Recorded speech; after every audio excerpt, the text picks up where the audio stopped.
bienvenue à toutes et à tous dans ce nouvel épisode de podcast de Sacré Mimi. Sacré Mimi, c'est moi et je suis Michel ou Mimi dans la vraie vie. Bien voilà, merci d'être toujours aussi nombreux à me suivre, à m'envoyer des petits mots et c'est très sympa, ça fait très chaud au cœur. Et bien voilà, on va commencer tout de suite notre podcast par le programme. Bien comme d'habitude, on aura du tricot. Et puis ensuite de la couture cette fois-ci. Donc en tricot, un peu comme d'habitude, les projets terminés, mais il n'y en a pas. Je vous expliquerai pourquoi après. Les projets en cours. Et puis la couture, la couture, j'ai un petit peu travaillé ce mois-ci en couture. Ça a été.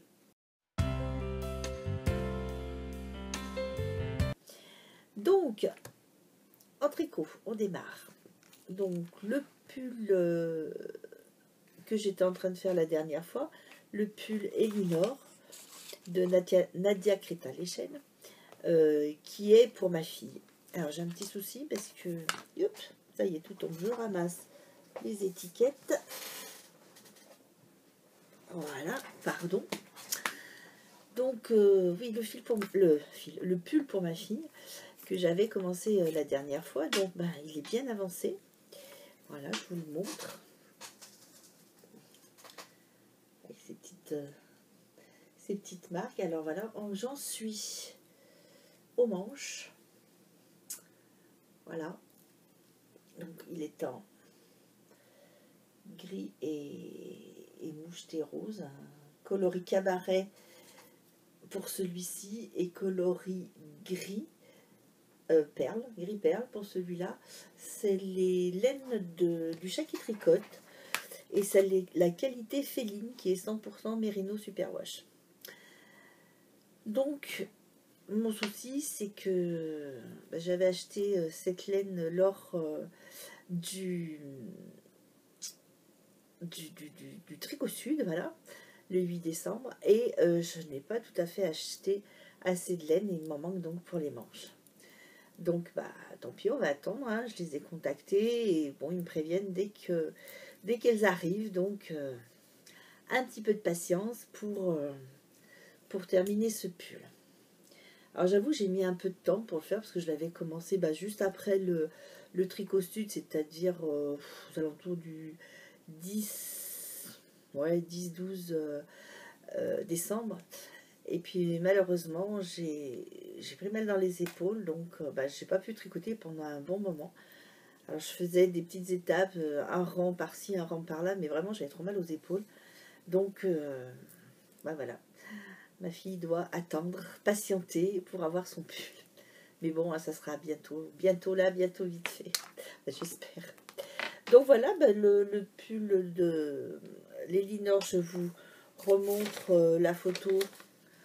Je pense que vous le connaissez déjà avec cette très jolie tresse ici, que moi j'avais beaucoup aimé et que j'ai réalisé sur mon pull à moi. Donc je vais lui la faire, mais peut-être elle la souhaitait un petit peu plus large. Donc je vais adapter le nombre de mailles et puis lui faire un petit peu plus large. Donc c'est un pull qui se commence par le bas, un bottom-up. Donc on le commence par les côtes. Là, elle a voulu, le modèle initial n'a pas de côtes aussi longues. Elle a voulu des côtes plus longues. Et puis en jersey tout le long, hein, une mère de jersey, comme diraient les tricopines sur YouTube. Donc tout en jersey, et puis donc on sépare ensuite ici le dos du devant. On monte et le dos et le devant séparément, bien sûr. Et puis on met ses mailles en attente. Là, moi j'ai mis sur câble, voilà. On met ses mailles en attente. Et ensuite, on monte les manches qui se font en rang raccourci. Donc avec des German Short Road, je crois que c'est comme ça qu'on le dit. Excusez-moi pour l'accent, parce que vraiment, je suis pas très douée. Et puis voilà, donc on ramasse les mailles tout autour. quelques mailles en dessous et hop c'est parti. Donc là j'ai commencé, ouais, j'avais fait les rangs raccourcis et puis bah, j'ai continué un petit peu, mais bon j'ai plus de laine, donc j'ai attendu euh, d'être sortie de mes rangs raccourcis pour garder quand même un petit peu de laine pour pouvoir ensuite, suivant les chevaux que j'aurai, insérer mon écheveau petit à petit avec la laine qu'il me reste. Donc il doit me rester, je sais pas, maintenant peut-être une vingtaine de grammes, ouais, je pense, à peu près. Donc voilà, donc ce pull, ben, il avance, mais là je suis en panne. Donc, eh ben, tant pis, je vais ramasser la laine qui est tombée. Hop, voilà. Il me reste, voilà, ça pour insérer mon autre, enfin les nouveaux écheveaux que j'ai commandés. Donc, je pense que ça ira. Donc voilà, avec les laines du chat qui tricote. Très belle laine en l'occurrence, très agréable à tricoter. Donc, qu'est-ce que je peux vous dire sur ce pull? Ben, je le fais pour ma fille en taille L. Voilà, donc rien de bien particulier, hein. Rien de bien particulier à redire, surtout que vous devez déjà le connaître, je pense. Alors, en deuxième projet sur mes aiguilles, toujours, puisque malgré que je sois monoprojet, là j'ai fait une entorse, hein, sinon j'avais plus rien à faire, donc devant la télé, c'est quand même bien pratique de tricoter. Donc, mon deuxième projet, c'est le Mariec de Elong avec Anna, je vais y arriver. J'ai bien aimé.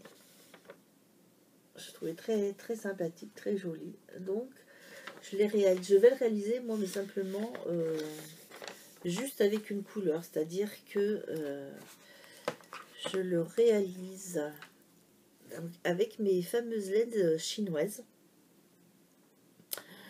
Je l'avais commencé lors du dernier podcast, oui, lors du dernier podcast tricot, je l'avais commencé et j'avais fait juste 2-3 rangs en vert, simplement pour voir déjà ce que ça allait donner comme genre de tricot.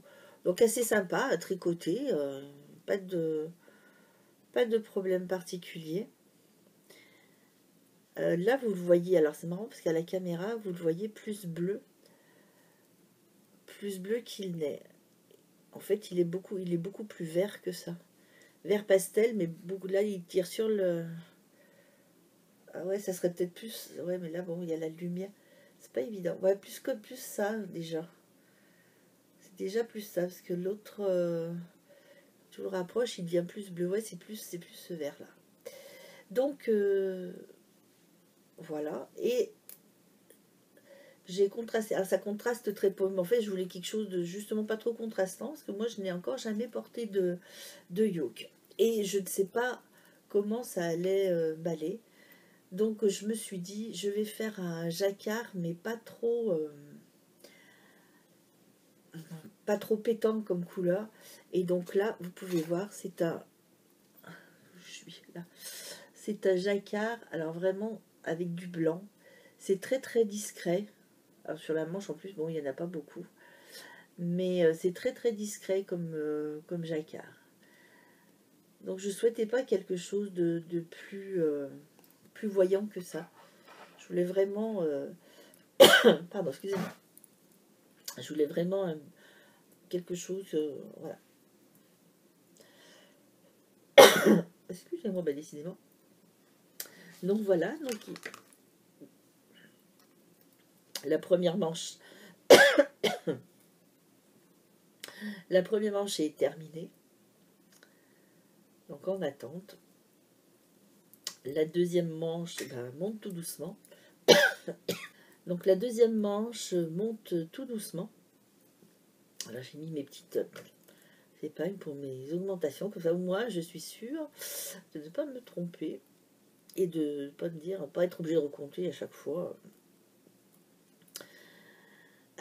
Comment le faire. Alors donc ça c'est une nouvelle construction aussi pour moi puisque c'est un bottom-up.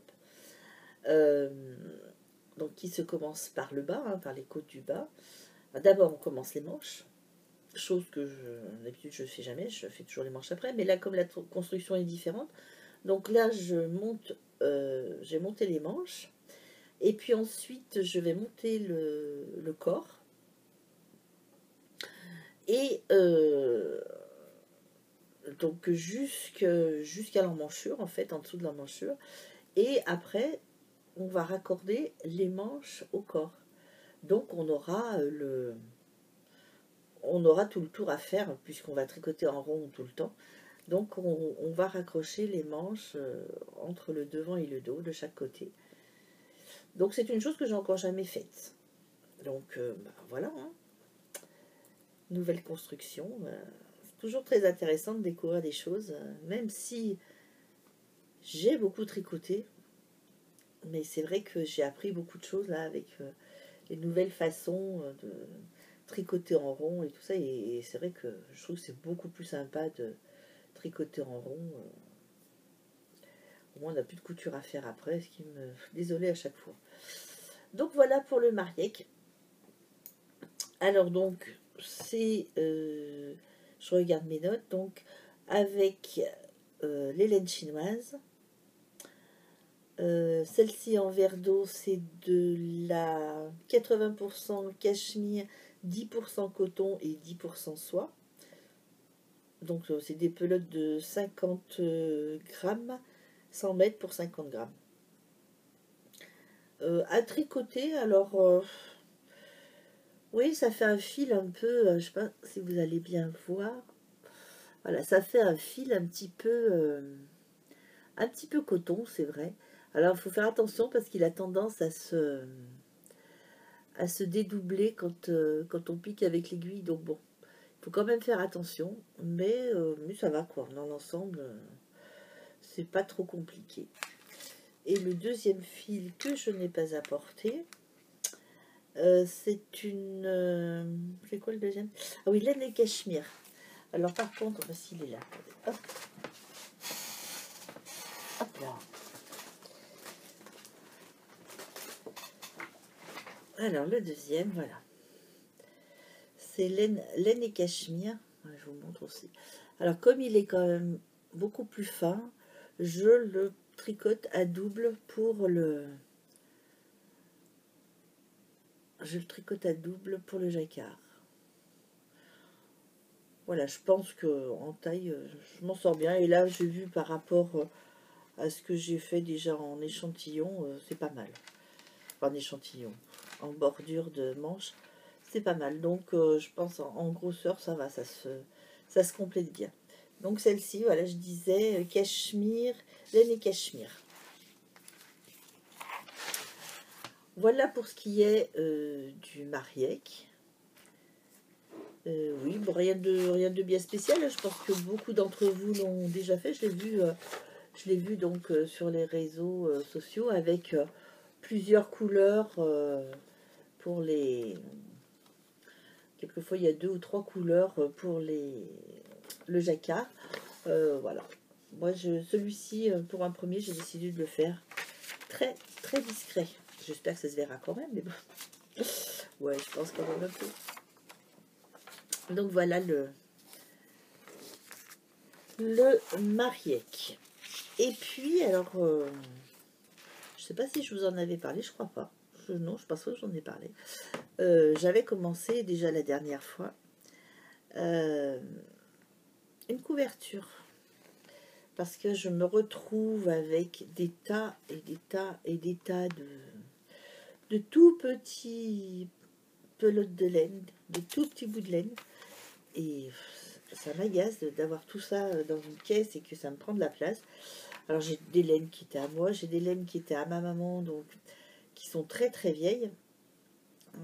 Elle aussi tricotait énormément. Et donc voilà, alors j'ai décidé de prendre tous ces bouts de laine et de les raccrocher. Alors sans faire attention aux couleurs, alors enfin sans faire attention, j'ai essayé quand même de marier un petit peu les couleurs et de ne pas faire tout pareil, mais bon, c'est vraiment une petite couverture de récupération sans prétention aucune pour récupérer toutes ces laines. Donc les rangs, bah, évidemment, se finissent ou se finissent pas, hein, voilà, donc je vous la montre. Hop, voilà. Donc, différentes laines. Alors, d'où elles viennent, je ne pourrais pas vous dire. Je pense qu'il y a un maximum d'acrylique dedans.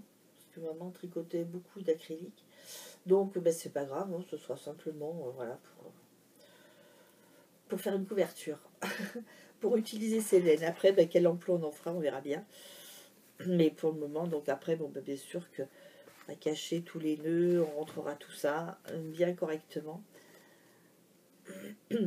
Mais bon, alors celle-ci, ben, je la fais comme ça. À l'occasion, j'avoue que je ne suis pas assidue dessus pour l'instant. Voilà les pelotes que j'ai faites. Avec plein de couleurs. Donc voilà, celle-ci va réintégrer son petit sac de Lily comme tout, qui m'avait été offert très gentiment lors d'une commande. Donc c'est pour l'instant ma petite poche pour ma couverture. Bon, je pense qu'elle tiendra pas très très longtemps dedans si je continue à l'avancer, parce que bon, c'est vrai qu'elle n'est pas très très grande, mais pour l'instant ça va très bien, ça me convient. Donc Lily comme tout. Voilà. Donc en couture, et bien couture, on va avoir fait le tour déjà. Oh, on va vite, hein. 16 minutes, ça va.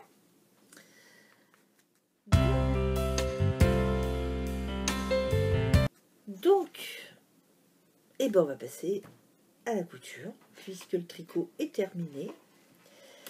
Alors en couture, j'ai un petit peu travaillé quand même. Et j'ai réalisé... donc alors là, vous allez peut-être pas voir le mannequin, je vais... ça va être compliqué. Hop. Voilà, donc vous ne voyez pas très bien. Alors je vais quand même... Hop, voilà.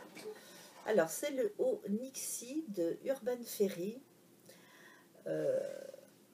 Donc elle l'avait réalisé dans un jersey. C'est aussi un jersey assez léger. Je vous la mettrai un peu plus près après.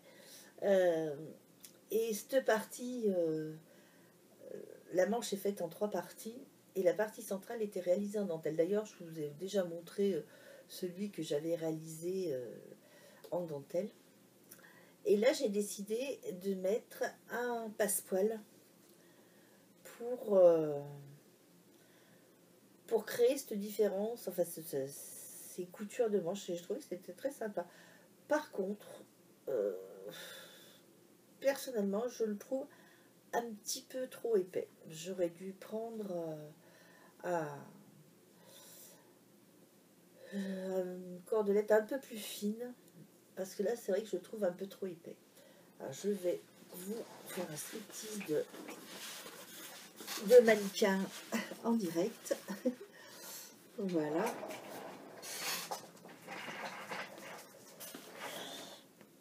Donc voilà.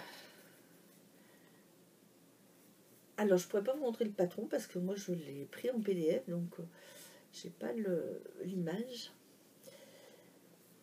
Donc voilà, alors c'est un dos, un devant, hein, facile à réaliser. Et on a ce petit détail, voilà, de manche qui a donc 2 coutures où j'ai mis ce passepoil pour créer justement les coutures. Donc avec des petits bracelets de manche, sympa. Je vous remettrai une photo dans le coin où vous pourrez peut-être mieux le voir. Voilà la deuxième manche. Voilà, donc pas compliqué, hein, parce que bon, je l'ai tout fait à la surjeteuse. Donc en bas pareil, hein, une bande pour le bas.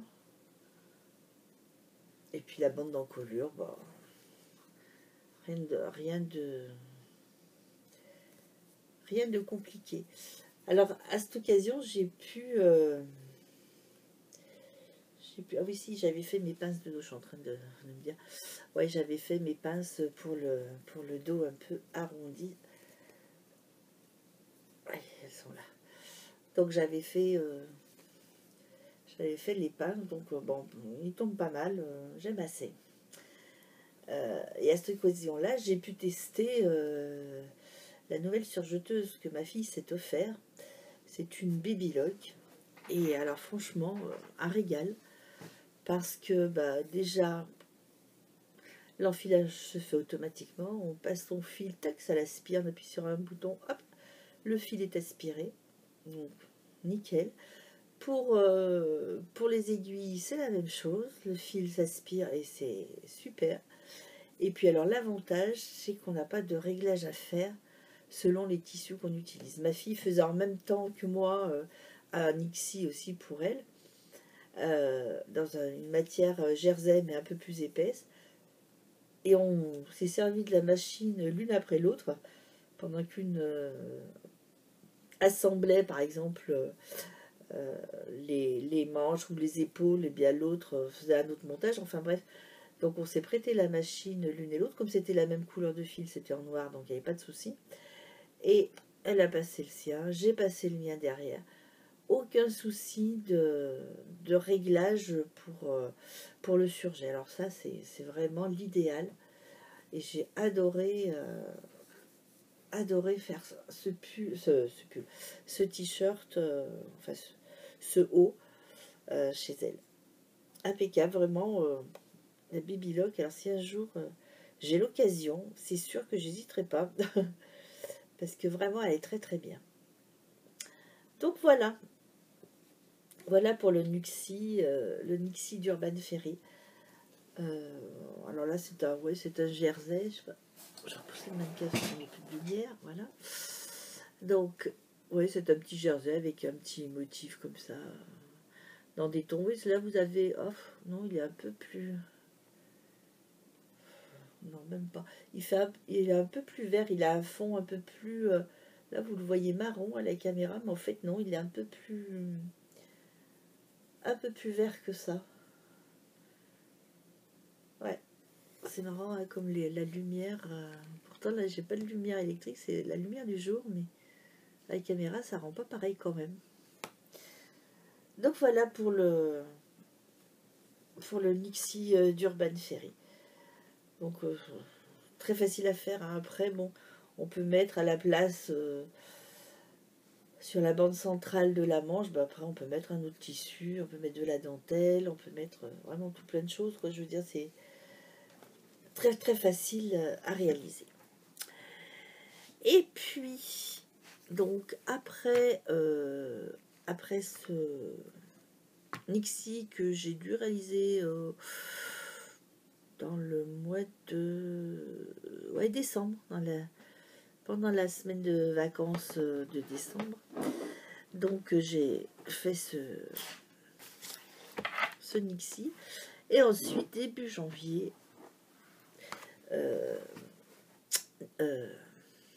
Elsa, je vais y arriver, Elsa d'Urban Ferry avait fait une formation sur le pantalon, sur comment monter une braguette de pantalon. Alors moi j'avais toujours hésité à faire un pantalon.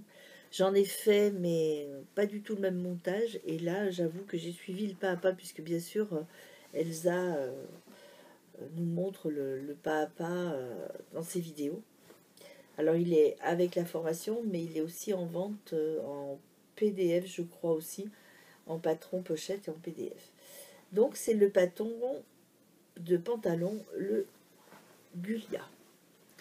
Alors bon, moi je l'ai réalisé en taille 52 parce que j'ai pas voulu du tout changer les mesures. J'ai pas voulu faire des rectifications pour être sûr qu'il m'aille, et je me suis douté que de toute façon il ne m'irait pas. Il serait un petit peu trop juste. Donc c'est au niveau du ventre quoi, qu'il ne passe pas pour l'instant, mais ça va changer. Donc voilà le pantalon de... Alors il y a encore les marques de... Ici, il y a encore les marques de crayons et tout ça, mais bon, ça partira au lavage. Hein. Comme c'est des stylos qui se... Là voilà le devant, donc avec deux petites pinces, une de chaque côté. Et puis sur l'arrière, il y a des poches plaquées qui sont surpiquées. Je ne sais pas si vous les voyez bien. Là, je tourne aujourd'hui avec mon iPad et hop.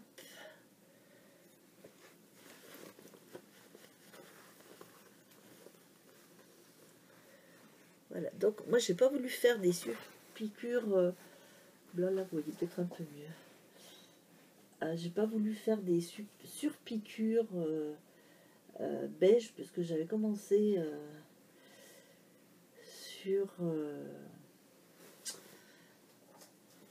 sur la braguette, puisqu'on a fait une étude de braguette avant de se lancer dans le patron vraiment. Et alors, la braguette, nickel. Vraiment un bonheur, parce que c'est expliqué, c'est d'une simplicité. Quand on voit Elsa, enfin, on a fait l'étude de braguette, et puis après on a attaqué directement le pantalon. Alors, je vais pour vous montrer d'un petit peu plus loin. Donc on n'ira pas beaucoup plus loin parce que c'est assez étroit. Voilà. Donc bien sûr, j'ai pas fait les ourlets, hein, vous en doutez, puisque pour l'instant, je ne peux pas le passer encore. Hein. Mais je ne désespère pas. Donc il y avait les poches italiennes comme ça. Je ramène. Hop, on a mis le fauteuil. Voilà. Donc avec des poches italiennes surpiquées. Assez profondes. Et puis je vous remontre là les surpiqûres. J'étais assez contente de moi parce que je trouve que je les ai pas trop mal réussi, quoi. C'est à peu près régulière. La seule, ce que je n'ai pas pensé, c'est quand j'ai posé mes passants, ceux-ci, là, les deux ici, en fait, je les ai posés beaucoup trop près. Bon, tant pis, hein, c'est pas grave. Enfin, moi, je mets pas de ceinture, donc c'est pas trop gênant. Mais c'est vrai que j'aurais dû les poser plus. Et j'ai oublié de faire mes repères sur ceci. Et donc, c'est vrai que j'aurais mieux fait de les poser à la hauteur des pinces. Ça aurait été beaucoup plus simple. Mais bon, tant pis, hein, c'est pas grave. Donc là, c'est comme tissu, c'est je dirais, un jean mais assez fin. On dirait un coton. Enfin, je sais pas exactement ce que c'est comme tissu, mais je l'ai acheté chez... Non, je l'ai pas acheté. C'est ma fille qui me l'avait offert l'année dernière chez Mondial Tissu. Et donc, je voulais me faire un pantalon avec. Et j'avais vu un pantalon, je sais plus chez qui, que j'ai réalisé. C'est où j'ai vu ce pantalon? Que j'ai réalisé dans une autre matière. Mais non, il me plaît moins. C'est vrai que il fait moins fini.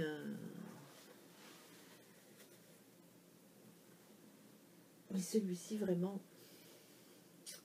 j'aime beaucoup. Alors, j'espère que je pourrai bientôt le mettre. On va faire ensemble. Ah oui, et puis je ne vous ai pas montré. Donc, je vous ai pas, vous avez peut-être vu, mais sur l'arrière, donc on a un élastique sur la partie dos. Donc qui est maintenu avec deux surpiqûres pour que ça fasse de jolies fronces et qui reste bien en place. Donc avec les passants toujours. Hein,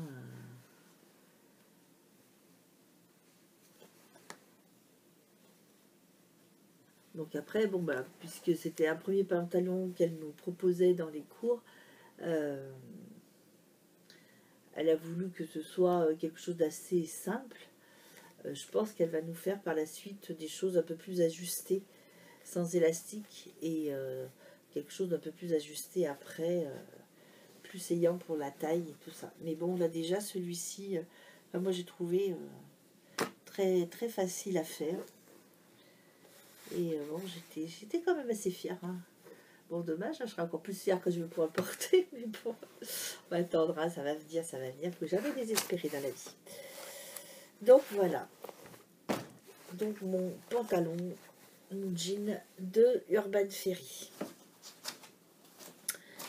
Et puis, bah, pleine de courage, puisque j'ai vu que ce pantalon s'était bien passé, je me suis dit, et ben voilà, je vais faire ce que je porte aujourd'hui, le Maël. Alors le Maël, je vous le montre déjà en photo. C'est un modèle du livre Coudre le stretch de Marie Poisson. Voilà. Et le Maël, c'est celui-ci. Donc moi, le Maël, j'ai voulu le faire en raglan,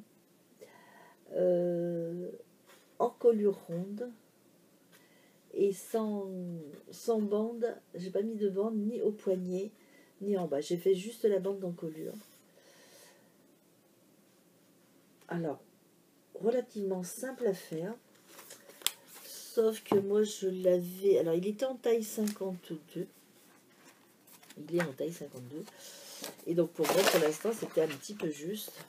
Je voulais pas quelque chose qui me colle. Donc, j'ai rajouté. J'ai calculé à peu près. J'ai rajouté. Et puis, manque de chance, ouais, j'ai rajouté, mais de trop. Donc, je l'ai cousu une première fois. Et puis, quand j'ai vu... ah non, c'était beaucoup trop large. Enfin, ici, surtout, c'était beaucoup trop... Tout baillait et tout ça. Donc, j'ai recalculé ma dimension. Alors, j'ai rajouté, j'ai pris la distance entre les deux dernières tailles, entre le 50 et le 52, que j'ai reporté après, après le 52, donc pour avoir une taille de plus. Et comme les marges de couture sont comprises, bon, ben, j'ai laissé comme ça. Et donc, j'ai cousu, donc tout à la surjeteuse aussi. Donc, je vous le montre. Hop, une fois porté. Donc, voilà, c'est un raglan. La première fois que je fais un raglan dans un vêtement. D'habitude, je fais toujours des manches montées. Et donc là, avec le petit ourlet, sur la manche ici. Et pareil, un petit ourlet, hop, sur le bas du vêtement. Voilà, j'ai recalculé l'encolure qui était un petit peu trop longue. Donc je l'ai recalculé et j'ai fait le principe d'Elsa qui dit de prendre le tour de l'encolure et d'enlever 9%. Donc enfin 0,9, pas 9%, 0,9. Et donc, moi j'ai enlevé quand même, je l'ai fait, et puis mon encolure était encore trop grande parce que je voulais quand même quelque chose, je voulais pas que ça vaille, je voulais quand même quelque chose comme ça qui, même là je me dis que j'aurais peut-être pu enlever encore au moins 0,5, mais bon, c'est déjà pas mal. Donc ben, là c'est dans un tissu jersey, donc ben, très élastique, hein, aussi bien dans un sens que dans l'autre, avec un petit point noir, un petit texturé, je trouve très sympa. Ma fille a pris le même tissu parce que malheureusement non, on a assez des goûts similaires en ce qui concerne les tissus et elle va se faire, je crois, une robe dedans qui peut être très sympa aussi en robe. Voilà le Maël, donc avec le patron de coudre le stretch, les explications assez facile à coudre, hein, je veux dire c'est assez simple, c'est bien expliqué, tout est bien détaillé. Pour les encolures, on se reporte à une autre page pour voir comment ça se passe. Non, vraiment rien à dire, hein, très très bien. C'est le deuxième que je fais. J'avais fait lequel j'avais fait? Le Briac. J'avais fait, voilà, hop, là il est parti. J'avais fait celui-ci.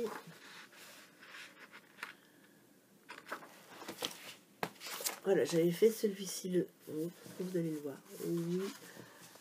Voilà. J'avais fait le Briac. Et alors c'est vrai que dans les...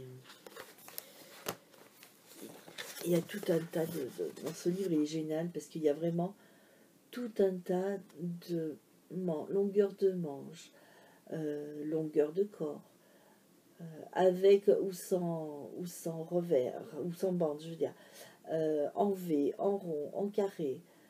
Vraiment, on peut faire tout ce qu'on veut, en court, en robe, on peut les transformer en robe. Vraiment, c'est quelque chose d'incroyable. Le Briac, c'est un basique aux 96 versions. Donc il est proposé avec plusieurs longueurs, 3 types de manches. Voilà, 3 types, 8 encolures, 3 longueurs de manches, 4 longueurs, 96 possibilités. C'est vrai que vraiment il est génial ce livre, j'adore. C'est ma fille qui me l'avait offert aussi pour un Noël, je crois. Il y a un an ou deux ans. Ouais, peut-être bien 2 ans.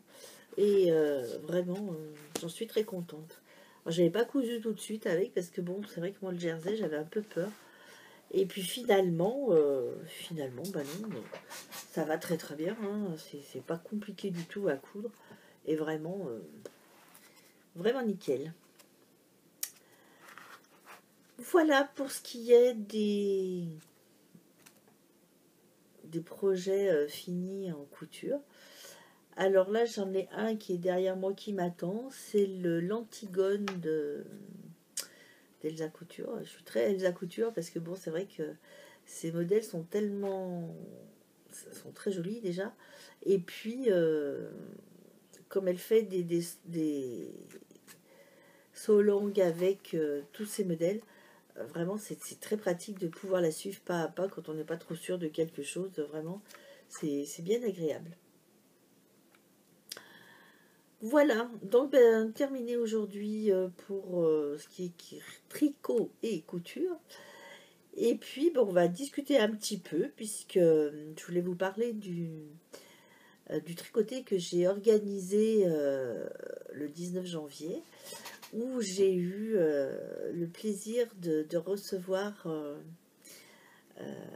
les tricopines de Montélimar, Karine, Nadège, Sylvie. Non, pas Sylvie, Sophie. À chaque fois, je me trompe, je ne sais pas pourquoi. Non, c'est Sophie.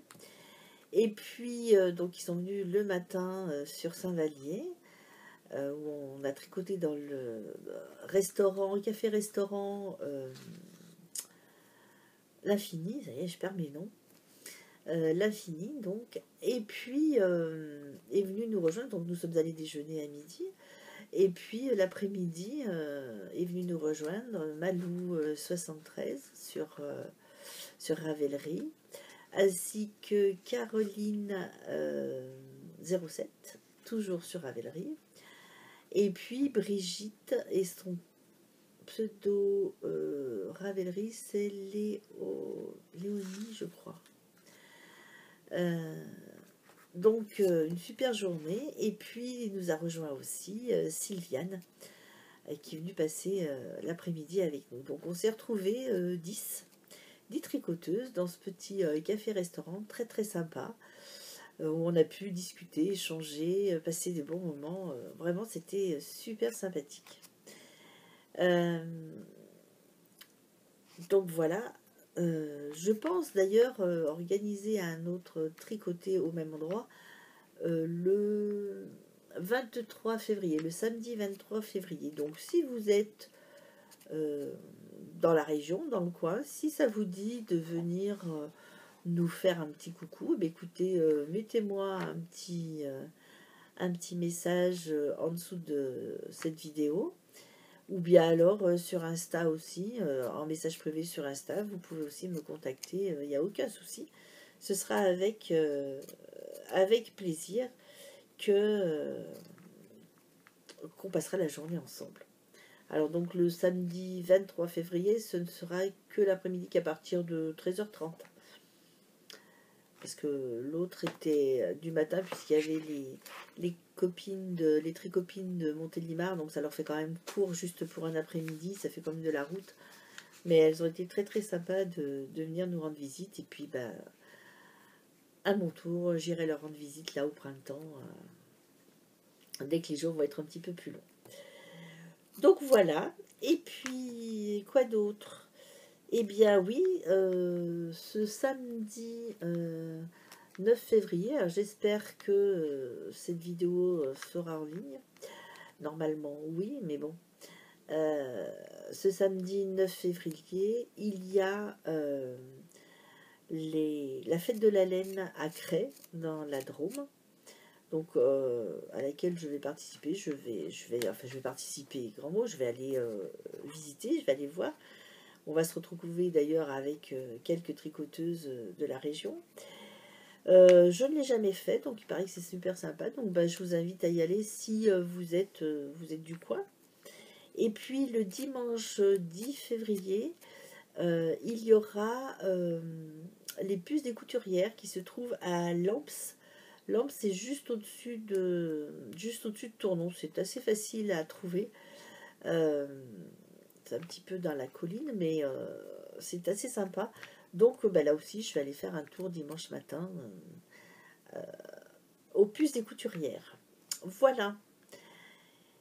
Eh bien écoutez, je crois que on est passé partout. Je vais vous souhaiter une bonne après-midi ou une bonne matinée ou une bonne journée, suivant à quel moment vous regarderez cette vidéo. Je vous souhaite de bien tricoter, bien coudre.